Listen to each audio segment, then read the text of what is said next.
Hello. My name is Stephen Angulo, the Cine Guy. I am the almighty magistrate. What, I can't say that? Alright. I'm the co-host of Real Movie Critic vs. the Cine Guy, a film critique podcast with lots of aggression. So today, I want to talk about a video game that was a huge part of my childhood, because it combined three of my all-time favorite things, and that is LEGO Star Wars, the video game. Now let me just say, I love Star Wars, alright? I've been a massive fan ever since I was an infant. So when this game first came out on GameCube, I immediately had to have it. It's the game that paved the way for a whole new format of video gaming, Legos. Because of this, we got LEGO Indiana Jones, Harry Potter, Jurassic World, and even Lord of the Rings. I mean, what a fun little franchise for all ages. The best thing about LEGO Star Wars is that it allowed you to play through all three prequels in one game. You're probably wondering, why didn't they just go with the OG trilogy? Well, we have to remember that this game came out in 2005 while Revenge of the Sith was still hot. So it was like the ultimate homage to these new additions to the saga, and a farewell to it. Or so we thought. Also, this game was directed towards kids, and a lot of them have probably seen the prequels in theaters. I know I did. I was 2 when I saw Phantom, and I was 8 when I saw Revenge. Also, back then, Star Wars games were very hit or miss, especially when it came to the prequels. I played Phantom Menace on PS1, and it was like, what you think, grainy, and like the lightsaber combat was mostly like, I was looking at Qui-Gon Jinn playing whack-a-mole. That's how old that game was. And also we got the Battlefronts. But the thing about those games is that they're mostly directed for teens, due to the violence and all the stuff. So yeah, I'm sure parents would not have allowed their kids to play them. Well, depending on who they are. So it was great to have a new take on Star Wars. Now this game followed all 3 films so you could experience all your favorite moments from Star Wars. You started as Qui-Gon and Obi-Wan from Phantom Menace at Dexter's Diner, which serves as the main area to pick out which levels to play.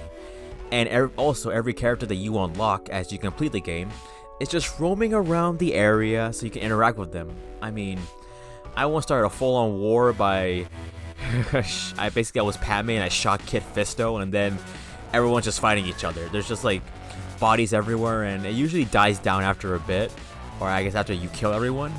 It was just crazy. It's lots of fun.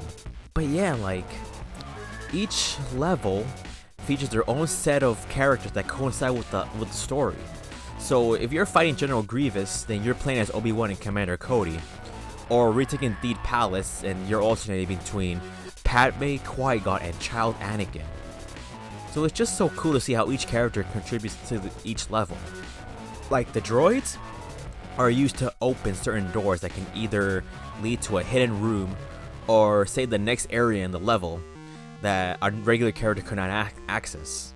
The children like Anakin and Boba Fett are small and sneak into hidden spaces where they can operate levers that can pave the way for the next part of the level. Those who are known to have blasters, such as Padme or the clone troopers, they could grapple their way up, except for battle droids because they're useless. I'm telling you, I never played as a battle droid while roaming the levels. No, they're so easy to destroy. Like George Lucas said while making Phantom Menace, Jedi should be able to tear them down like paper. And of course, anyone who was force capable could use it to build Lego structures, or maybe push droids back. That's what it was. It's just a fun, colorful game that can appeal to children, especially because there is no game over. Now, games are known for ending right there if you die. I'm so haunted by that creepy music that plays when I lose a level on Super Mario Sunshine. It's just it's the ultimate in your face, too bad for you. Now you gotta start back from where you were. You gotta start all over again. That's frustrating for a kid. But here with this one, you don't die. You do, but you lose. Once you lose all your hearts, you usually get 4. All you do is just fall apart into pieces, lose all the stuff you've collected, and then you appear right back where you were last time. So yeah, there we go. It's not frustrating, I mean, unless you die, you constantly die, but you don't have to like restart the whole thing all over again. Also, this game took a much humorous approach towards Star Wars. Like, one that I guess you wouldn't normally see in the films, because all the characters, they often act like kooky and colorful and kind of cartoony, and there was like never any dialogue. It was mostly like grunts and grumbles. Nowadays, the LEGO games use dialogue from the movies, which honestly kind of defeats the purpose. Like, it takes away the magic from the original games. I mean, it was so much fun hearing them go, all that stuff. Like, it was like The Sims, but for kids. And besides the LEGO characters, you can also operate the famous Star Wars ships in certain levels, like fly an Anakin starfighter while approaching Grievous' ship, or operate a clone transport while shooting at the droid army. Now, don't get me started on the pod racing level. I mean, that was something else. Like, you play as Anakin, you know, trying to like win the pod race.